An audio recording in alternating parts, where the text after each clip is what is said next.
Subscribe करें और bell दबाएं ताकि कोई खबर रह न जाए।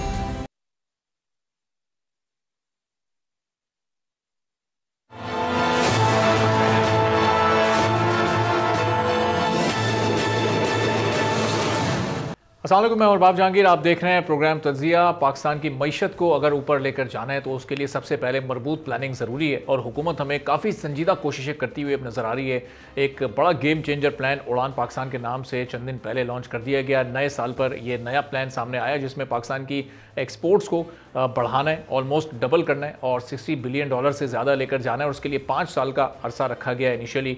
और फिर इसके साथ साथ जो इकोनॉमी के दीगर फैक्टर्स हैं और सेक्टर्स हैं उनको भी आहिस्तगी के साथ नहीं बल्कि बहुत तेज़ी के साथ ऊपर लेकर जाना है। जो मुल्क की ओवरऑल GDP है उसको 450 अरब से अब 1 ट्रिलियन पर लेकर जाना है, जो कि एक बड़ा इस वक्त इजाफे के तौर पर देखा जा रहा है। फिर जो ग्रोथ है मुल्क की उसको भी न सिर्फ 2 गुना बल्कि 2 गुना से भी ज़्यादा ऊपर के टारगेट्स रखे गए हैं। फिर लिटरेसी रेट है जिसमें खातिर ख्वाह इजाफा करना है और ये सूबाई लेवल पर नहीं बल्कि नेशनल लेवल पर, मुल्क गिर सतह पर ये सब होना है। और जो इस प्लान के यानी उड़ान पाकिस्तान के 5 E's हैं वो बड़े इंपॉर्टेंट हैं, जिसमें सबसे मेन एक्सपोर्ट जिसकी अभी हमने बात की, फिर ई-कॉमर्स है, एनर्जी एंड इंफ्रास्ट्रक्चर है, एनवायरनमेंट एंड क्लाइमेट चेंज और आखिर में इक्विटी और एम्पावरमेंट है। तो इन 5 E's पर कैसे काम करना है, कितनी मजबूत प्लानिंग है और अगर हुकूमत इस पर कामयाब हो जाती है तो पाकिस्तान की इकॉनमी इस मौजूदा सूरत हाल से निकल कर कहाँ तक पहुँच सकती है। लेकिन इसके साथ साथ जो बुनियादी मसाइल हैं दरपेश पाकिस्तान की इकॉनमी को वो कैसे हल होंगे, पैरेलल पूरा सिस्टम कैसे काम करेगा, इस पर हम गुफ्तगू करेंगे। कैसर अहमद शेख साहब वफाकी वज़ीर हैं, मैरीटाइम अफेयर्स के हमारे साथ मौजूद हैं। कैसर साहब बहुत शुक्रिया सर प्रोग्राम के लिए, आपने वक्त निकाला भी है। उड़ान पाकिस्तान की लॉन्च समझें वो प्लान हो गया है, अनाउंसमेंट उसकी हो चुकी है, 5 E's हमारे साथ सामने आ चुके हैं। अब अगर ये पहले ई पर यानी हम एक्सपोर्ट पर बात करें, इसको अगर $60 अरब से ज़्यादा लेकर जाना है तो ये हम $32-33 अरब से $60 अरब तक का सफ़र किस तरह से पूरा करेंगे सिर्फ 4 साल 5 साल के अंदर? कैसर साहब बिस्मिल्लाहिर्रहमानिर्रहीम। आपने सही कहा कि एक तो उड़ान पाकिस्तान प्रोग्राम में बड़ी एम्बिशियस बिल्कुल ऐसी फिगर्स हैं जिसमें हमारी पूरी कोशिश है कि उसको ज़्यादा से ज़्यादा आगे बढ़ाया जाए। और एक्सपोर्ट पे आपने डिस्कस किया, असल में तमाम दुनिया के किसी भी मुल्क ने अगर कोई तरक्की की है तो एक्सपोर्ट लेड ग्रोथ है, इसमें तो कोई दो राय नहीं है। चाहे अभी रिसेंटली पिछले 2-3 दहाइयों में वियतनाम ने बहुत आगे बढ़े हैं, इंडिया, थाईलैंड, ये मुल्क तो पिछले 2-3 दहाई, बांग्लादेश, ये मुल्क बड़े हैं और सब एक्सपोर्ट लेड ग्रोथ से ही। इससे पहले जापान, कोरिया और चाइना पहले की मिसालें हैं। तो ये तो लाजमी है। हमने ज़्यादातर इंपोर्ट सब्स्टिट्यूशन के ऊपर ज़ोर दिया था, यानी ऐसी इंडस्ट्री पाकिस्तान में पहले सालों में ना कि ऐसी इंडस्ट्री जो कि इंपोर्ट होता है उसका सब्स्टिट्यूट करें, पर वो सारी इंडस्ट्री प्रोटेक्शन पे डिपेंड करती थी। हाई रेट ऑफ उस पर टैक्सेस थे जिसकी वजह से उसको प्रोटेक्शन मिल रही थी। तो एक्सपोर्ट देखिए कोई ऐसा नहीं है कि दूसरे मुल्कों ने नहीं किया या इम्पॉसिबल कोई टारगेट है।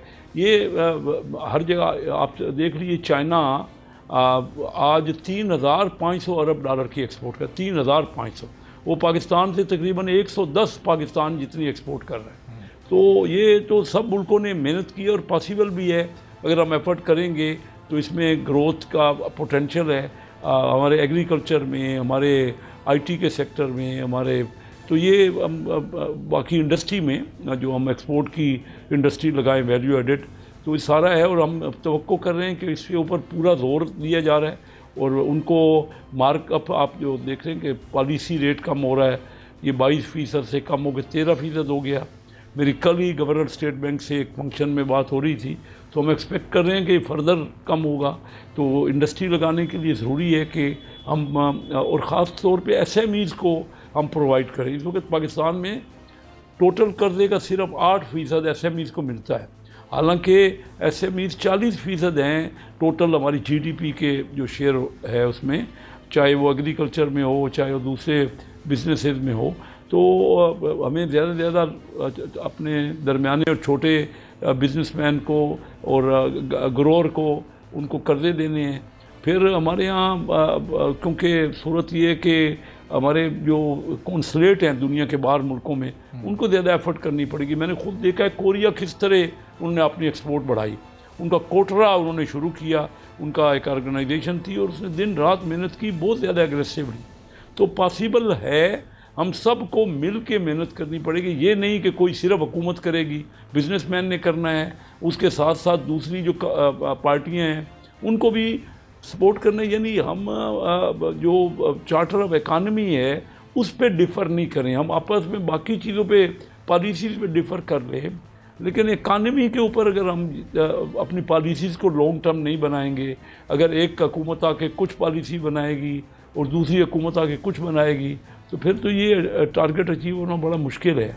लेकिन मैं समझता हूँ कि पाकिस्तान का तो कोई साइड ही नहीं है। बांग्लादेश $50 अरब पे पहुँच चुका है पहले ही, हम तो 5 सालों बाद सोच रहे हैं कि $60 अरब हमने करना है और ये इंशाल्लाह अचीव होगा। हमारी एम्फोसिस है, जोर है। बिजली के रेट हम कम कर रहे हैं, हम कर्जे देंगे, हम ऑर्गेनाइज सेक्टर में बिज़नेस को ला रहे हैं और डिजिटाइजेशन कर रहे हैं। तो ये मैं समझता हूँ कि सारी कंबाइंड एफर्ट से इंशाल्लाह हम ये $60 अरब का टारगेट कैसा सर, ये हम चूँकि हमारी जो एक्सपोर्ट है वो बेस्ड ही इंपोर्ट्स पर करती है, यानी हम खाम माल बाहर से मंगवाते हैं फिर उसको प्रोसेस करके एक्सपोर्ट करते हैं। तो जैसे जैसे हम अपनी एक्सपोर्ट्स को बढ़ाएंगे वैसे वैसे हमारी इंपोर्ट भी बढ़ती रहेगी। तो वो जो ट्रेड डेफिसिट है वो तो फिर साथ साथ बढ़ता रहेगा। ये उसको हम अंडर कंट्रोल कैसे रखेंगे? इस वक्त भी हम देखते हैं जो 6 महीने पिछले साल के फिस्कल ईयर के गुजरे उसमें हमारी एक्सपोर्ट्स कुछ बढ़ी हैं, उसमें कोई $16.5 अरब के करीब $16.5 अरब की हमने जुलाई से दिसंबर तक एक्सपोर्ट की हैं। लेकिन उसके पैरेलल उसके साथ साथ हमारी इंपोर्ट्स में भी फिर इजाफा हुआ। $11 अरब का फ़र्क अभी भी ट्रेड डेफिसिट की सूरत में 6 माह में मौजूद है। तो ये फ़र्क भी दरमियान में मौजूद रहता है, इसको कैसे बैलेंस किया जाएगा? ये आप सही कह रहे हैं कि रॉ मटेरियल क्योंकि इंपोर्ट होता है और एक्सपोर्ट के लिए ज़रूरत होती है। लेकिन ये अभी जो 5 महीने की भी आप मिसाल दे रहे हैं, 6 महीने हमने बैलेंस ऑफ पेमेंट को और बैलेंस ऑफ ट्रेड को कंट्रोल किया है। हमारी जो रेमिटेंस है वो बहुत अच्छी हुई है। हम $35 अरब की तवक्को कर रहे हैं कि क्लोज़ होगा जून में। जो बाहर से पाकिस्तानी अपने घर वालों को या वैसे अपने बिज़नेस के लिए भेज रहे हैं तो $35 अरब वो है। और ये पहली बार हुआ है बहुत अरसे बाद कि 5 महीने 6 महीने में हमारा ये बैलेंस ऑफ पेमेंट सरप्लस हुआ है। बैलेंस ऑफ ट्रेड में फ़र्क है, इंपोर्ट ज़्यादा है, एक्सपोर्ट कम है। एक्सपोर्ट बड़ी है लेकिन इंपोर्ट भी कोई ज़्यादा बड़ी नहीं है, हमारे कंट्रोल में है। पहले बहुत ज़्यादा इंपोर्ट बढ़ गई थी और करेंसी की भी आप वैल्यू देख रहे हैं कि डॉलर स्टेबल है। तो इससे एक्सपोर्ट में भी और रेमिटेंस में भी इजाफा होगा और इंशाल्लाह ये जो रहता ही है, ये इंपोर्ट हमारी ज़्यादा रहनी है। इसमें कोई ये नहीं मैं कह रहा कि एक्सपोर्ट इतनी बढ़ जाएगी कि इंपोर्ट के बराबर हो जाएगी। अभी भी हम ज़्यादा चीज़ें इंपोर्ट करते हैं लेकिन हमारा बैलेंस ऑफ ट्रेड जो है वो रीजनेबल पहले ही हो चुका है इन पिछले 6 महीने में।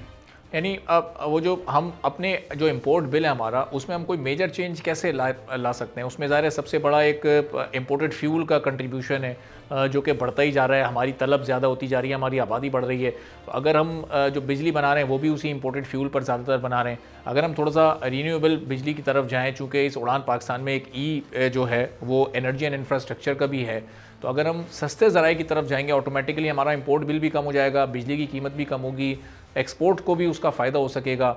जो मुल्क पर इस वक्त बोझ है ट्रेड डेफिसिट की सूरत में वो भी थोड़ा सा कम हो सकेगा। इस पर कितनी तेज़ी से काम होगा इस उड़ान पाकिस्तान के तहत? जी देखिए, सोलर सिस्टम जो है अभी आप देख रहे हैं प्राइवेट सेक्टर में तकरीबन 3000 मेगावाट के तो सोलर प्राइवेट सेक्टर में लग गए। सोलर एक अल्लाह ताला ने हमें ऐसी नेमत दी हुई है, हमारे पूरे मुल्क में सूरज चमकता है और उसकी जो सोलर से हम बिजली बना रहे हैं वो काफ़ी तेज़ी से लोग उस पर आ रहे हैं। और फिर एग्रीकल्चर जो हमारा में बहुत ज़्यादा इजाफा हो सकता है।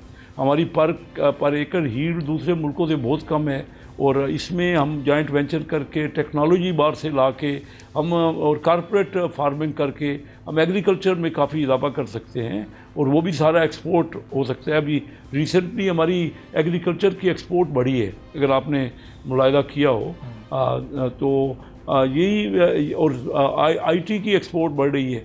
आईटी भी एक तकरीबन 35% इजाफा हुआ है इन 6 महीनों में, पिछले साल के 6 महीनों से। तो ये चीज़ हमारी, क्योंकि यंग जनरेशन है हमारे पास और इंग्लिश स्पीकिंग है। पाकिस्तान का दुनिया का तीसरा बड़ा मुल्क है जो इंग्लिश बोलने वालों का जो समझने वालों का मुल्क है आबादी के हिसाब से। तो इसमें काफ़ी अपॉर्चुनिटी और पोटेंशियल है और हमारे यंगस्टर्स अब दिन रात लगे हुए हैं और 35% का इजाफा हो जाना कोई मामूली बात नहीं है 6, लेकिन इसमें पोटेंशियल बहुत ज़्यादा है। तो ये चीज़ें हम बेहतर करेंगे। और रॉ मटेरियल तो नेचुरल जो हमारे पास नहीं है उसकी ज़रूरत रहती है। और दुनिया के बड़े डेवलप्ड मुल्कों में भी इंपोर्ट भी होती है और एक्सपोर्ट भी होती है। तो हमें वैल्यू एडेड एक्सपोर्ट करनी है और एक्सपोर्ट लेड ग्रोथ करनी है। और ये मैं समझता हूँ कि जिस तरह हम कोशिश कर रहे हैं पाकिस्तान में, साथ ग्रोथ भी हमने वैसे ओवरऑल ग्रोथ भी करनी है। तो ये जो कोशिश हो रही है और जिस तरह हम एक स्ट्रक्चरल चेंजेस कर रहे हैं, तो अच्छी डायरेक्शन है, राइट डायरेक्शन है।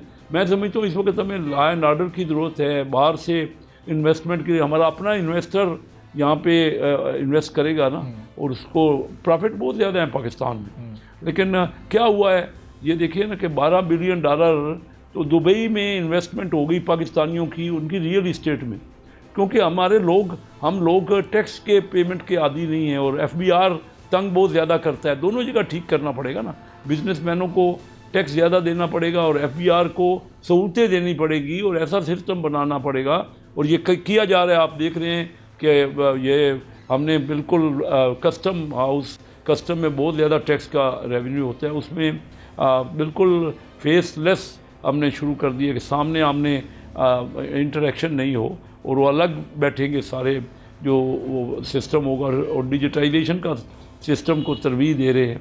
तो ये तमाम चीज़ें हो रही हैं और पाकिस्तान इंशाअल्लाह ग्रोथ की तरफ जा रहा है और बेहतर सूरत हाल है। आप देख रहे हैं कि महंगाई कितनी कम हो गई, 38% से दिसंबर में 5% से कम महंगाई हुई है।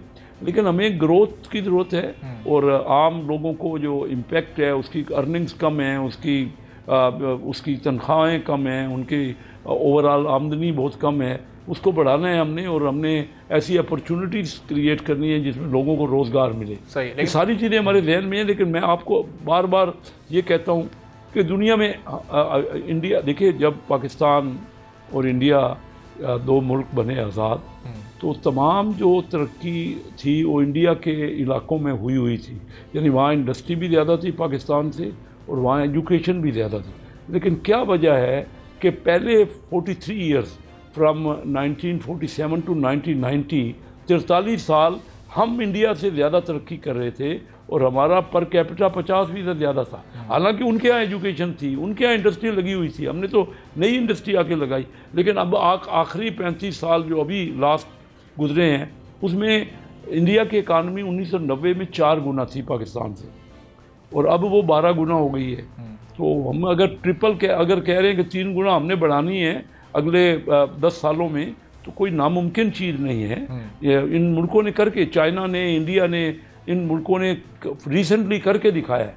और फिर बात यह है कि आज अगर इंडिया की इकानमी 12 गुना हो गई है तो क्यों हुई है कि उन्होंने एक अपनी पॉलिसीज़ को कंसिस्टेंट रखा। हालांकि मैं कई प्रोग्रामों में कह चुका हूं कि मेरे सामने मनमोहन सिंह ने डॉक्टर महबूब हक साहब से, वो वहाँ फाइनेंस मिनिस्टर थे और ये यहाँ फाइनेंस मिनिस्टर थे, मैं मौजूद था जब मनमोहन सिंह ने ये बात की कि आप आगे जा रहे हो पाकिस्तान में, क्योंकि ये दोनों आपस में कैम्ब्रिज में क्लास फेलो थे। तो उन्होंने कहा कि दोस्ती थी, उनकी तल्लक था। तो उन्होंने पूछा कि पाकिस्तान तो बहुत आगे जा रहा है, हमें भी कुछ गुर बताइए, कोई आइडिया दीजिए। तो हमसे वो पूछ रहे थे, वो 4 गुना थे, आज उनकी इकानमी 12 गुना हो गई है। और डिफेंस बजट आप देख रहे हैं कि मैं ये कहता हूँ बार बार कई प्रोग्रामों की बहुत इंपॉर्टेंट बात है ना, क्योंकि इंडिया के साथ हमारी दुश्मनी है, नहीं दोस्ती हो सकी किसी जो भी वजह से, क्योंकि कश्मीर पे उनकी पॉलिसीज़ हैं, उन्होंने जो पॉलिसीज़ अडॉप्ट की वो चाहते ही नहीं है पाकिस्तान से तल्लुकात आगे बढ़ाना, तो उसकी वजह से। लेकिन 2017 तक इंडिया का डिफेंस बजट 4 गुना था, हमारा $10 अरब था, एग्जैक्ट फिगर मैं आपको दे रहा हूँ, और इंडिया का $40 अरब था। अब हमारा इस बजट में कम होके $10 अरब से $7.5 अरब डिफेंस बजट हुआ है, और इंडिया का बजट $83 बिलियन है, यानी 12-13 गुना हो गया है। तो अब बताइए, जब हमें ग्रो करना है, हमें आगे बढ़ना है, 25 करोड़ लोग, यंग जनरेशन हमारे यहाँ है और बड़े काबिल लोग हैं। मैं आज ये बात करूं, कई प्रोग्रामों में कर चुका हूं और मुझे खुद तकलीफ़ होती है ये बात करते हुए कि मैं खुद उन लोगों में शामिल हूं। मैं पहली बार चाइना 12 नवंबर 1972 में गया, आज से कोई तकरीबन 51-52 साल पहले। तो वो मैं उस वक़्त हम लोग जब कराची और लाहौर के बिजनेसमैन जाते थे, उनसे बिज़नेस करते थे, तो कई चीज़ें हम उनको सिखाते थे, कई चीज़ें वो हमें बताते थे। तो उनका और हमारा बड़ा, और हम महसूस करते थे कि चाइना वालों में वो अभी वो तरक्की जो है वो रफ्तार नहीं है, लेकिन वो देखते देखते क्या हो गया, उनका 70-80 करोड़ लोग जो गुर्बत की लकीर के नीचे थे, आज वो निकल गए गुर्बत से। वहाँ तो जमहूरियत नहीं है ना। ये जो बात की जाती है कि जी जमहूरियत आ जाए, बिल्कुल ज़रूरी है। जमहूरियत के मैं ख़िलाफ़ नहीं हूँ, जमहूरियत की सपोर्ट करता हूँ। मैं खुद जमहूरी आदमी हूँ, मैंने 8-9 इलेक्शन लड़े हैं। लेकिन मैं ये कह रहा हूँ कि जमहूरियत वहाँ नहीं भी है तो उन्होंने दुनिया को दिखा दी है कि पिछले कोई 30 साल लगातार उन्होंने 10% से ऊपर हर साल तरक्की की है। कैसे साहब, ऑन ग्राउंड कुछ रियलिटीज़ ऐसी हैं जो ज़ाहिर है आपके भी और हुकूमत के भी सामने रखना बड़ा ज़रूरी है। हम जब एक्सपोर्ट बढ़ाने की बात करते हैं तो हमारे सबसे इंपॉर्टेंट सेक्टर्स हैं टेक्सटाइल के, एग्रीकल्चर पे, जिस पर हमारी मेजर एक्सपोर्ट डिपेंड करती है। और हम अभी इस साल के जो फिगर्स देख रहे हैं, हमें अभी भी 2-3 अरब डॉलर की कॉटन को इम्पोर्ट करना पड़ेगा। हमारे यहाँ उसमें कोई 37% की कमी वाक़ई हुई है। जो हमारा कॉटन लैंड है वो श्रिंक होता जा रहा है, वो कम से कम होता जा रहा है। तो ये इसमें फिर इस वक्त हुकूमत क्यों हमें अपने एग्रीकल्चर को सपोर्ट करती क्यों नज़र नहीं आती? चूँकि अगर हम कॉटन ही 2-3 अरब डॉलर की इम्पोर्ट करेंगे तो हमारे इम्पोर्ट के लिए भी वो एक बड़ा बिल, एक बड़े बोझ की सूरत में मौजूद है। हमारे किसानों के साथ भी वो बड़ी ज़्यादती है फिर, और हमारा एग्रीकल्चर सेक्टर भी उससे फिर बड़ा डिस्टर्ब होता है, मोरल डाउन होता है पूरे सेक्टर का। ये दुरुस्त कह रहे हैं आप। देखिए, जैसे जैसे आबादी बढ़ रही है उसी तरह डिमांड्स एग्रीकल्चर यानी हर चीज़ की इंक्रीज़ हो रही है। काटन एक वक्त था कि पाकिस्तान काटन को एक्सपोर्ट भी करता था, हम अपने लिए भी इस्तेमाल करते थे, एक्सपोर्ट करते थे। आज हम काटन इंपोर्ट कर रहे हैं। लेकिन वो जो काटन के इलाके थे ना, हमारे अपने इलाके पंजाब में जो काटन के थे, मैं देखता हूँ जिन इलाकों से मैं इलेक्ट होता हूँ कि वहाँ काटन अगर रुकती थी ना तो आज वहाँ गन्ना शुरू हो गया। गन्ना बहुत ज़्यादा इलाकों में हो गया। गन्ने के लिए पानी भी ज़्यादा चाहिए, और ये हुकूमत की भी स्ट्रेटजी है और प्राइवेट सेक्टर की भी स्ट्रेटजी है कि मिल के ये फैसला करें। लेकिन अगर फ़र्ज़ करो आज काटन ज़्यादा होती और गन्ना कम होता तो हम चीनी इंपोर्ट कर रहे होते।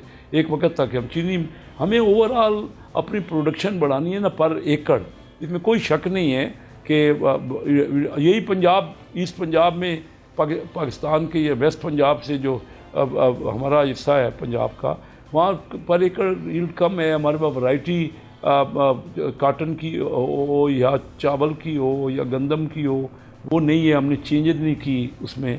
तो मकसद ये कि इसी पे जोर देना पड़ेगा। हमें चाइनीज़ कई बार हमें अप्रोच कर चुके हैं, वो कहते हैं कि आप कॉरपोरेट सेक्टर में ज़्यादा हमें ज़मीनें दें, और सबसे ज़्यादा वो कहते हैं पोटेंशियल आपका एग्रीकल्चर में। अब ये पता तो लग गया है, हम सब ने मिल के मेहनत करनी है। मेरा जो एम्फसाइज है ना, आप जो कर रहा हूँ कि जब तक हम आपस में ही लड़ते रहेंगे, हमारी सबकी मुश्तरका तवज्जो होनी चाहिए ना। ये तो मुल्क सबका है ना, सब ने आगे बढ़ाने के लिए मुल्क को मेहनत करनी है। और ये बड़े पाकिस्तान के लोग हार्ड वर्किंग भी हैं, एंटरप्राइजिंग भी हैं, लेकिन हम आपस में बहुत ज़्यादा नुकसान करते हैं और वक्त ज़ाया करते हैं। और ब्यूरोक्रेसी को हमारे बहुत बेहतर होना होगा। मैं जाके, जब मैंने पहली बार ये फेडरल मिनिस्ट्री में हूँ, मैं देखता हूँ कि हमारे यहाँ जो ब्यूरोक्रेट का जो उनको तैयार किया जाता है ना, वो ही प्रॉपर नहीं है। उनको हमें अभी जब तक मॉडर्न तरीके से हमें उनको नो हाउ देना पड़ेगा। उनके पास काबिल हैं, लेकिन CSS का सिस्टम अब वो पुराना सिस्टम था उस वक्त। अभी ये हमें स्पेशलाइज्ड सर्विसेज के लिए और कोशिश हो रही है इसकी तरफ, ये नहीं कि, लेकिन ज़्यादा तेज़ी से हमें आगे बढ़ना पड़ेगा। हर एक को अपना हिस्सा डालना पड़ेगा। और आप दुरुस्त कह रहे हैं कि प्रॉब्लम तो है, इसमें कोई शक ही नहीं है। हमारी इंपोर्ट तकरीबन 2-2.5 गुना है हमारी एक्सपोर्ट से। तो ये इतने डेफिसिट में तो बड़ा मुश्किल रहा ना थ्रू आउट। जब 2022 जून में, अप्रैल 2022 में हुकूमत ख़त्म हुई PTI की, उसके बाद आप देख लीजिए कि उस वक़्त क्या था, तकरीबन 75-80 अरब डॉलर की इंपोर्ट थी और 30 अरब डॉलर की एक्सपोर्ट थी। तो 45-50 अरब डॉलर का ट्रेड गैप छोड़ के गए थे। अभी भी एक्सपोर्ट नहीं बढ़ी 30 अरब, पिछले 3 सालों में भी 30 अरब डॉलर से अभी 32-33 अरब डॉलर तक हम तवक्को कर रहे हैं, लेकिन इंपोर्ट कम हुई है और ट्रेड गैप कम हुआ है। जो ट्रेड गैप इतना था, आज ट्रेड गैप 30 अरब डॉलर के करीब होगा, जो कि 45 अरब डॉलर था उस वक़्त।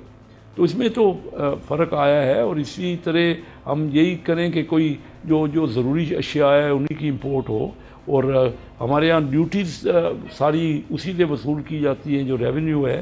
हालांकि पूरी दुनिया में सेल टैक्स से यानी इंडस्ट्री की प्रोडक्शन से रेवेन्यू लिया जाता है। हमारे यहाँ इंपोर्ट ड्यूटीज़ का स्ट्रक्चर है सबसे ज़्यादा रेवेन्यू का, और जितना भी टैक्स सेल टैक्स भी आता है वो भी इंपोर्ट स्टेज पे आता है, यानी ड्यूटीज़ और साथ सेल टैक्स।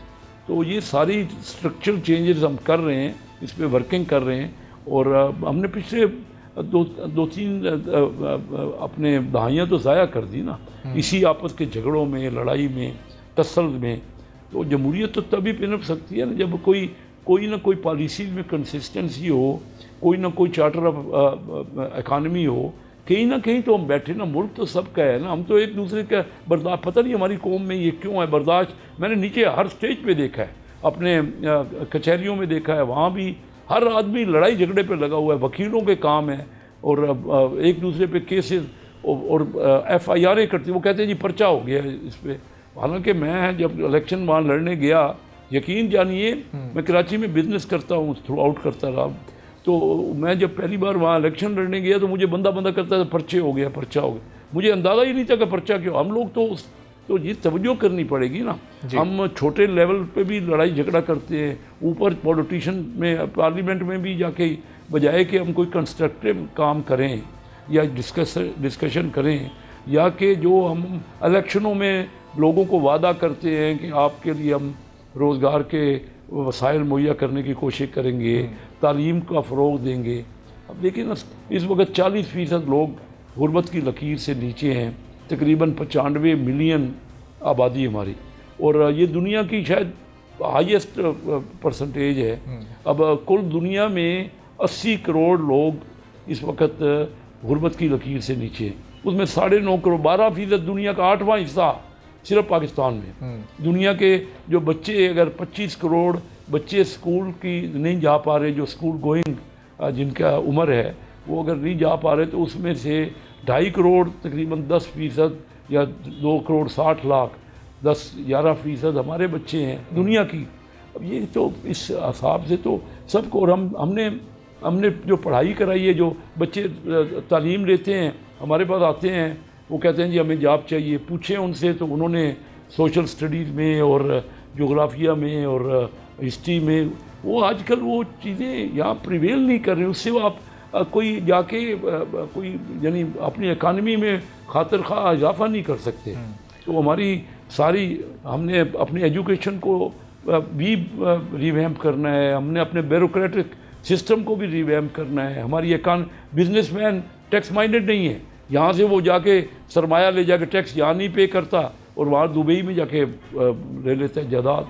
तो सारी चीज़ें ये पूरे मुल्क का मामला है। बहुत बहुत शुक्रिया कैसर अहमद शेख साहब, फाकी वजीर मैरीटाइम अफेयर्स, हमारे साथ मौजूद थे। एक ब्रेक लेते हैं नाज़रीन, ब्रेक के बाद वापस आएंगे, एक और अहम मौजू पर बात करेंगे।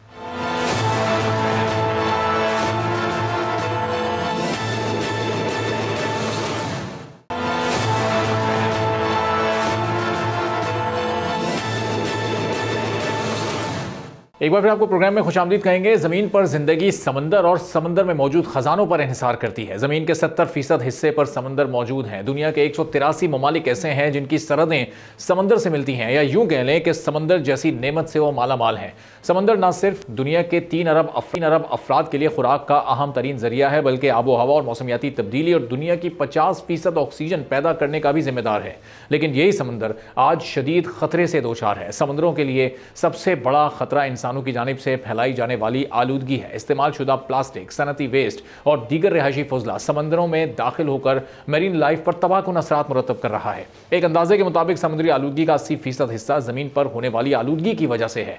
ज़राअत के बाक़ियात और सीवरेज का गंदा पानी समुद्री डेड जोन्स का सबब बन रहा है। पाकिस्तान कुदरती वसाइल से माला माल है। ये पाकिस्तान अगर चाहे तो अपनी ब्लू इकॉनमी की मदद से खित्ते में बहुत आगे निकल सकता है। 1000 किलोमीटर से ज़ायद साहिली पट्टी और 2,90,000 से ज़ायद मुरब्बा किलोमीटर यानी 350 नॉटिकल माइल तवील कॉन्टिनेंटल शेल्फ भी पाकिस्तान का हिस्सा है। पाकिस्तान के समुद्री तिजारती रास्ते के जरिए मुल्की माशी तरक्की में 66.5 बिलियन डॉलर का पोटेंशियल मौजूद है, जो कि पाकिस्तान के GDP का 31% के करीब बनता है। सिर्फ मछलियों और दीगर सी फूड से पाकिस्तान में 1.2 बिलियन डॉलर से ज्यादा रेवेन्यू कमाने की सलाहियत मौजूद है। पाकिस्तान में मैंग्रोव्स के जंगलात दुनिया के छठे बड़े इलाके पर मुहित हैं। मैंग्रोव्स के जंगलात पर मुनहसर मछली और केकड़े की सनत की सालाना कीमत तकरीबन 20 बिलियन डॉलर्स है।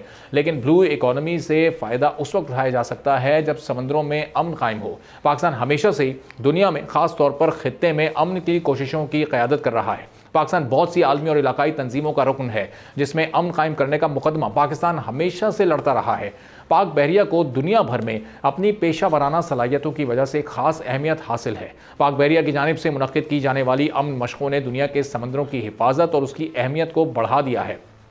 अमन मशकों से पाकिस्तान का आलमी सतह पर न सिर्फ वक़ार बुलंद हुआ है बल्कि मुख्तलिफ ममालिक के दरमियान ताउन के नए रास्ते भी खुले हैं। बैनुल-अक़वामी सिक्योरिटी खदशात के पेश नज़र बहरी सलामती को मौसर बनाने के लिए मुख्तलिफ ममालिक की बहरी अफवाज के दरमियान ताल्लुकात को मजबूत करने के लिए पाक बहरिया ने 2007 में कसीरुल कौमी मश्क अमन का इनेकाद किया था। अब तक 8 मशक़ें की जा चुकी हैं और नवी मश्क 7 फरवरी से 11 फरवरी 2025 तक शेड्यूल है। वक्त गुजरने के साथ साथ अमन मश्क एक बड़ा बैनुल-अक़वामी बहरी इवेंट बन गया है जिसमें हर बार शिरकत करने वाले ममालिक की तादाद भी बढ़ती जा रही है। अमन सीरीज़ की जो पहली मश्क थी उस पर और आखिरी मश्क तक एक ज़रा सा क्विक रिव्यू हम कर लेते हैं कि 5 से 13 मार्च 2007 तक ये मुनक्किद की गई थी पहली मश्क, जिसका नाम अमन 7 था। और इसके दौरान Bangladesh, China, France, Italy, Malaysia, बरतानिया और अमरीका की बहरी अफवाज की 14 से ज़ायद जंगी जहाज़ों ने हिस्सा लिया था। बांग्लादेश और तुर्की की स्पेशल ऑपरेशन फोर्सेस पर मुश्तमिल टीमों ने भी इन मशकों में हिस्सा लिया था। मश्क में मजमूई तौर पर 28 ममालिक ने 29 मुबस्सिरीन के साथ शिरकत की थी। दूसरी मश्क अम 2009 का इनेकाद 5 से 14 मार्च 2009 तक किया गया, जिसमें मजमूई तौर पर 24 ममालिक ने अपने जंगी असासाजात और 29 मुबस्सिरीन के साथ इस मश्क में हिस्सा लिया। फिर तीसरी मश्क अम 2011 का इनेकाद 8 से 12 मार्च 2011 तक किया गया, जिसमें 28 ममालिक शामिल हुए। अपनी बहरी सलाहियत और मुबस्सिरीन के साथ उन्होंने हिस्सा लिया और ऑस्ट्रेलिया, जापान, चीन, तुर्की और अमरीका से मेरीन्स टीमों ने भी इसमें हिस्सा लिया। मजमूई तौर पर 28 ममालिक ने जंगी साजो सामान से लैस बहरी जहाज़ों और 43 ऑब्जर्वर्स के साथ इस मश्क में शमूलियत इख्तियार की थी। फिर चौथी अमन मश्क 2013 में शुमाली बहर अरब में 4 से 8 मार्च 2013 तक मुनक्किद हुई, जिसमें मजमूई तौर पर 29 ममालिक ने अपने जंगी असासों के साथ 36 मुबस्सिरीन के साथ हिस्सा लिया। पाँचवीं मश्क का इनेकाद 2017 में शुमाली बहर अरब में 10 से 14 फरवरी तक हुआ, जिसमें मजमूई तौर पर 34 ममालिक ने अपने बहरी दिफाई असासाजात और 67 मुबस्सिरीन के साथ हिस्सा लिया था। फिर छठी मश्क अम 2019 8 से 12 फरवरी 2019 तक मुनक्किद हुई, जिसमें 46 ममालिक ने 113 मुबस्सिरीन के साथ मश्क में हिस्सा लिया। फिर सातवीं मश्क की बारी आती है अम 2021 में, जो कि 11 से 16 फरवरी 2021 तक मुनक्किद की गई, जिसमें 42 ममालिक शामिल हुए और मुशाहिदे के तौर पर 117 ममालिक ने इन दिलचस्प मशकों का नज़ारा किया। फिर आठवीं अमन मश्क 2023 में हुई 10 से 14 फरवरी तक, जिसमें सबसे ज़्यादा उस वक्त तक 50 ममालिक ने 116 मुबस्सिरीन के साथ हिस्सा लिया। 7 से 11 फरवरी 2025 में होने वाली अमन एक्सरसाइज को पाकिस्तान और मैरीटाइम सिक्योरिटी के लिए गेम चेंजर कहा जा रहा है, जिसमें दुनिया भर से 60 ममालिक अपने बहरी जहाज़ों, हवाई जहाज़ों और स्पेशल सर्विसेज ग्रुप्स के साथ शिरकत करेंगे। और अमन 2025 में तारीख में पहली बार नेवल चीफ और कोस्ट गार्ड्स के सरबराहान का अमन डायलॉग होगा।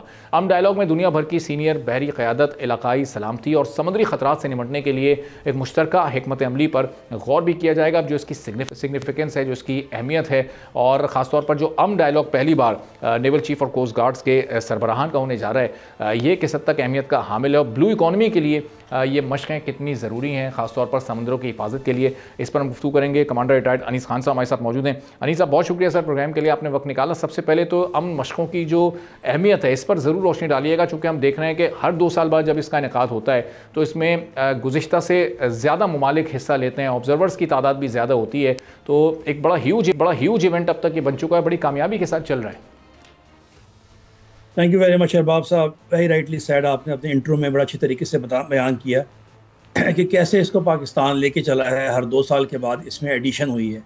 ये जो इस वक्त हो रही है और जो पहली वाली भी थी, इसमें कम से कम भी 20 से 25 कंट्रीज़ का इजाफा है। 20 से 30 ऑब्जर्वर इसके अंदर और आ रहे हैं, विच इज़ अ क्लियर टेस्टिमनी कि पाकिस्तान नेवी का जो मेन मकसद है एक्सरसाइज कराने का, टू क्रिएट रीजनल हारमनी, उसमें everybody is interested.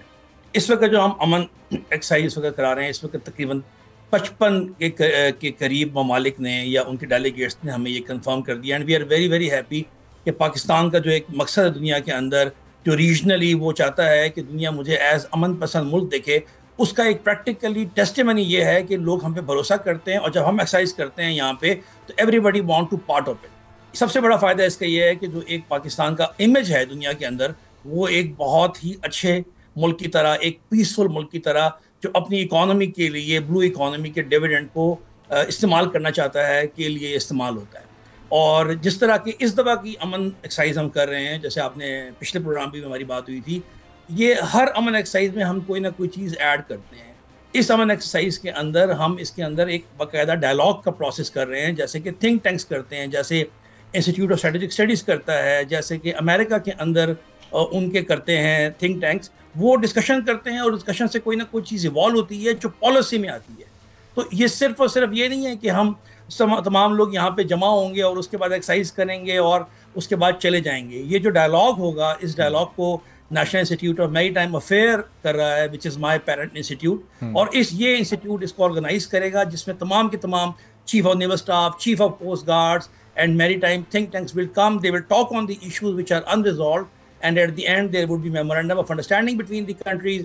There would be more opportunity for Pakistan to sell their item and to purchase the naval weaponry from other countries. So it's a very, very good forum for Pakistan, alhamdulillah. और इन सब चूँकि national institute of maritime affair से भी आप associated हैं और वहाँ भी बड़ी अहम जिम्मेदारियाँ आप अदा कर रहे हैं, और अब वही इंस्टीट्यूट इस प्रैक्टिस को देख रहा है, तो ये दुनिया में अमन का कितना बड़ा पैगाम जाएगा, कितनी इस पैगाम की अहमियत होगी, चूँकि पाकिस्तान सिर्फ समंदर में ही नहीं बल्कि हर सतह पर हमेशा से अमन का ख्वाहां रहा है, और एक तवील हमारी कुर्बानियों की भी एक पूरी एक हिस्ट्री रही है। तो अब ये अमन एक्सरसाइज आगे कितना बड़ा एक ब्रांड के तौर पर हम इसको देखते हैं। जब 60 ममालिक यहाँ पर आते हैं और उनके ऑब्जर्वर्स आते हैं, उनके नेवल चीफ्स भी आते हैं, तो ये दुनिया में इस वक्त कितनी अहमियत का हामिल है ये इवेंट?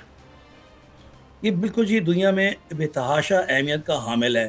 पर्टिकुलरली आपने हमेशा चीज़ को देखनी होती है कि आप जोग्राफिकली आपकी लोकेशन कहाँ पे है और आप दुनिया में आपका कद क्या है। तो मैं अगर ये बात बोलूँ तो ये बहुत अच्छी बात होगी कि हम बिल्कुल अपने कद के लिहाज से इस वक्त जो दुनिया में हमारा एक स्टेचर है एज अ मैरीटाइम नेशन, उसके लिहाज से हम चल रहे हैं स्लोली, ग्रेजुअली, लेकिन बहुत फर्म तरीके से हम इसको लेके चल रहे हैं। जो आपने national institute of maritime affair की बात की, ये in itself is a big feet. Pakistan में मैरीटाइम इंस्टीट्यूट्स बहुत कम है। इस दफ़ा जो national institute of maritime affair को ये टास्क दिया गया है, this is the resolve of the Pakistan navy, this is the resolve of the ministries, this is the resolve of everybody on the think tanks, कि वो जैसे कि तरक्की याफ्ता वाले के अंदर ये लोग अपना किरदार अदा करते हैं, तो पाकिस्तान के अंदर भी जो इदारे हैं वो इतने मजबूत हैं कि पूरा का पूरा एक एक्सरसाइज, एक पूरी की पूरी जो डायलॉग है उसको करा सकते हैं। तो मुझे बहुत यकीन है कि इस दफ़ा का जो ये अमन एक्सरसाइज होगी, दिस वुड बी वे, इसका जो बेनिफिट हमारे पास आएगा, डिविडेंड आएगा, वो डेफिनेटली जो हम एक्सपेक्ट कर रहे हैं उससे बहुत ज़्यादा होगा। और अनी साहब, हम पाकिस्तान का जो इकोनॉमिक ट्रैक इस वक्त ओवरऑल है, एक बहुत लंबे अरसे के बाद देखते हैं कि एक दुरुस्त ट्रैक पर पाकिस्तान इकोनॉमिकली जा रहा है। एक इकोनॉमिक क्राइसिस से पाकिस्तान गुजरा है, और ब्लू इकोनॉमी एक ऐसा सेक्टर है इकोनॉमी का जो कि पाकिस्तान को बहुत आगे ले जा सकता है। इसमें बहुत पोटेंशियल मौजूद है, लेकिन अभी तक हम उसको उस तरीके से एक्सप्लोर नहीं कर सकें। तो इस अमन 2025 में, माजी में जितनी भी ये अमन प्रैक्टिसेस रही हैं, इसमें ब्लू इकोनॉमी पर कितना फोकस रहा है? इस बार हम थोड़ा फोकस ज़्यादा देख रहे हैं, तो इस अमन एक्सरसाइज के नतीजे में हम ज़्यादा एक्सप्लोरेशन की तरफ जाएंगे। हमारे जो नंबर्स हैं ब्लू इकोनॉमी के, एक सिग्निफिकेंट चेंज उसमें नजर आएगा आने वाले दिनों में? बाय ऑल मीन, अगर आप देखें ना, इन द हैंड साइड हम जो ये एक्सरसाइज कराते हैं या जितनी दुनिया के ममालिक हमारे साथ पार्टिसिपेट करते हैं, उन सब का जो दरपर्दा मकसद है वो ब्लू इकोनॉमी ही है। उनका मकसद है कि जब अमन होगा, जैसे आपने अपने इंट्रो में कहा, जब रीजन में अमन होगा तो फिर ही इकोनॉमी फ्लरिश करेगी। तो बुनियादी तौर पे इस ज़माने के अंदर कोई हमें बहुत ज़्यादा बड़ी जंगों का ख़तरा नहीं है। हमें ट्रेडिशनल वॉर्स की पॉसिबिलिटी कंपैरेटिवली कम है, लेकिन नॉन ट्रेडिशनल जो थ्रेट्स हैं, जैसे कि मैरीटाइम टेररिज्म है, जैसे कि रेड सी में इस वक्त आप देखें ना कि अमेरिकन के जो जहाज़ हैं वो अपने जहाज़ हैं, मर्चेंट वेसल्स, उनको एस्कॉर्ट करके लेकर आ रहे हैं इस वक्त गल्फ ऑफ एडन के अंदर, रेड सी के अंदर, जहाँ पे यमन है वहाँ से। तो ये एक रियलिटी है। पायरेसी सोमालिया के पास इज़ अ रियलिटी। तो ये पूरा जो हमारा रीजन है, नॉर्थ अरेबियन सी, जो पाकिस्तान का ख़ास इलाका है, और जो पूरा का पूरा हमारा सी पैक है, वो सारा का सारा इसी इलाके से, इसी समंदर से हमारे शिप यहाँ पर आएंगे गवादर में और बाकी पोर्ट्स में, और मुल्क तरक्की करेंगे। तो जहाँ पे हम सब लोगों को ये बताना चाहते हैं कि ये जो एक्सरसाइज अमन है, ये अमन इसलिए ज़रूरी है कि अगर हमारे रीजन के अंदर अमन होगा तो ना सिर्फ ये कि हम लोग मैरी टाइम इकोनॉमी के बेनिफिट उठा सकेंगे बल्कि आप लोग भी उठा सकेंगे। लेकिन अरबाब साहब ये 2025 के अंदर ना दुनिया इस वो जो हम पहले सुनते थे ना ग्लोबल विलेज है ना, practically it's a global village now.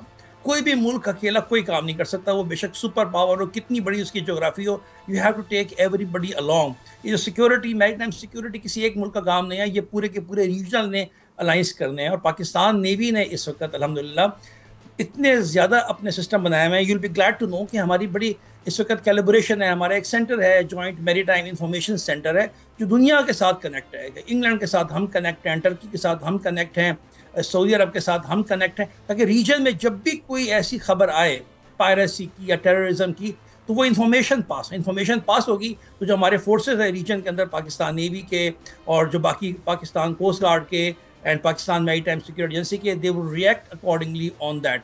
So basically तो अमन एक्सरसाइज का बुनियादी मकसद ही सबको ये पैगाम देना है कि अगर हम मिलकर काम करेंगे, रीजन में स्टेबिलिटी होगी, तो फिर ही हम सब ब्लू इकोनॉमी और समंदरी इकोनॉमी से जो डिविडेंड है वो हम हासिल कर सकते हैं। I am just telling you, जो आपने इंट्रो में बोला है कि हम इवन अरबाब साहब 2030 और 35 के दरमियान तक भी तकरीबन ना करते भी आज भी अगर हम काम करें तो हम आराम से 20 से 25 डॉलर 2030 20 से 25 बिलियन डॉलर अपनी इकोनॉमी में ऐड कर सकते हैं। नाउ यू अंडरस्टैंड कि 20 से 25 बिलियन डॉलर अगर हम 5-6 साल के अंदर इसमें ऐड कर सकते हैं तो ब्लू इकोनॉमी में कितना पोटेंशियल। सही। और ज़ाहिर है अनीस साहब के इसमें जो पाकिस्तान नेवी है वो अपना रोल भरपूर तरीके से अदा कर रही है। अब इसमें थोड़ा सा पाकिस्तानी गवर्नमेंट या प्राइवेट सेक्टर की भी कहीं ना कहीं आप लोगों को सपोर्ट चाहिए होगी टू स्ट्रेंथन ब्लू इकोनॉमी, चूँकि इन नंबर्स तक अगर हमें पहुँचना है तो वो कोई भी एक स्टेक होल्डर आपको सिंगल हैंडेडली वहाँ तक नहीं पहुँचा सकता। तो आगे कुछ ऐसे पब्लिक प्राइवेट पार्टनरशिप्स के या गवर्नमेंट को भी ऑन बोर्ड लेकर कुछ ऐसे प्रोजेक्ट्स या ऐसी कोई प्लानिंग हो रही है कि इस फिगर तक पहुँचा भी जा सके, 20-25 अरब डॉलर्स हासिल भी किए जा सकें? बिल्कुल, दैट इज़ द ऑब्जेक्टिव। देखिए, पहला काम ये है अमन एक्सरसाइज करा के और फिर अमन डायलॉग इस वक्त हम करा रहे हैं। तो अमन डायलॉग के अंदर सिर्फ ये नहीं है कि ये जो हमारे चीफ ऑफ नेवल स्टाफ्स हैं दूसरे ममालिक के या बड़े बड़े हैं, maritime stakeholders are coming in to this thing. The big businessman would be part of the dialogue, they would be sitting over here even if they are not talking for example, but they will be listening to.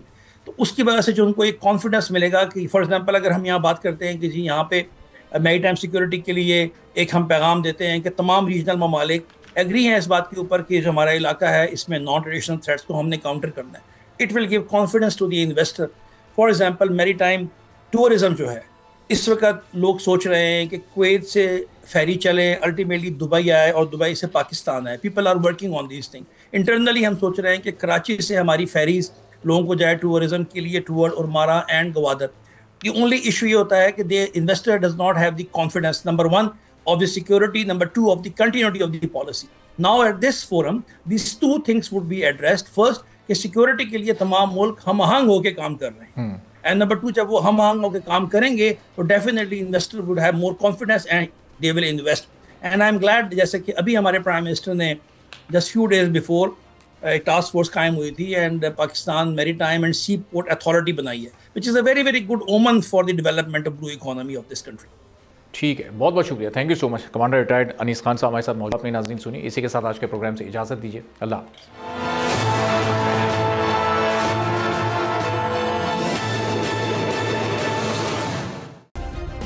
Subscribe करें और bell दबाएं ताकि कोई खबर रह न जाए।